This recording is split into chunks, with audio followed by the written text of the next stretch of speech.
এখন বর্তমানে আমার কি জানি হয়েছে, শুধু ভিডিও করে রাখি বাট এডিট করতে করতে কেন জানি অনেকটা সময় পার হয়ে যায়।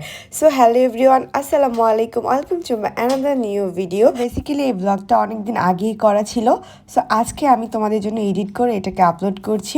তেমন কিছু না, জাস্ট একদিন সন্ধ্যাবেলাতে আম্মুর হাতে খুব মজার মজার নাস্তা করেছিলাম, আর সেগুলোই শেয়ার করব। সেদিন আবার ওয়েদারটাও খুব ভালো ছিল, বৃষ্টিময় ছিল সন্ধ্যাটা। সো এই ওয়েদারে কিন্তু ভাজাপুরি খেতে কিন্তু খুব ভালো লাগে, আর তাই জন্য আম্মুকে বায়না করলাম যে আমাদেরকে কিছু ভাজাপুরি খাও। তো আম্মু এখানে বেগুনি নিয়ে নিয়েছে, কারণ আমার বেগুনি পার্সোনালভাবে অনেক বেশি পছন্দ। আমার আলুর চপ থেকে বেগুনিটা অনেক বেশি ভালো লাগে। ঠান্ডা ঠান্ডা ওয়েদারে কিন্তু এরকম ভাজাপুরি খেতে বেশ ভালো লাগে। সো এখানে আম্মু আমাদের জন্য বেগুনি ফ্রাই করছিলাম।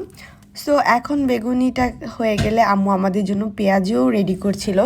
একটা মজার কথা কি জানেন, আমার আম্মু আগে এরকম ভাজাপুরি করতে কিন্তু একদমই ভালো এক্সপার্ট ছিল না, বাট এখন ভাজাপুরি করতে করতে কিন্তু এখন সে এই খাবারগুলো অনেক ভালো বানায়। সো এদিকে আম্মু আবার ডাল বেটে নিয়েছিল, এখানে নিয়েছিল খেসারির ডাল।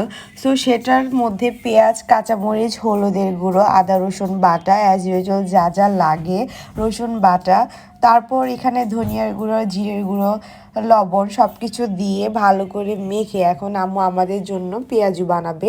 আর এই পেঁয়াজু কিন্তু গরম গরম খেতে খুব ভালো লাগে। আর মারা বুঝি এরকমই হয়, তাই না? যে কোনো একটা জিনিস খাবারের জন্য যদি একটু বায়না করা যায়, আম্মুরা কিন্তু একদম পুরো পাগল হয়ে যাবে যে তার সন্তানকে কিভাবে এটা তৈরি করে খাওয়াবে।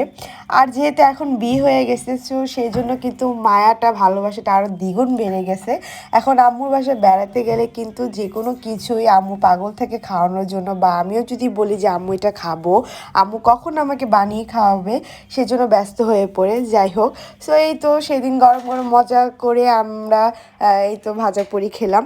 সো কেমন লাগলো ভিডিওটি অবশ্যই জানাবেন, ভালো লাগলে লাইক কমেন্ট শেয়ার করতে একদমই ভুলবেন না। আল্লাহ হাফেজ।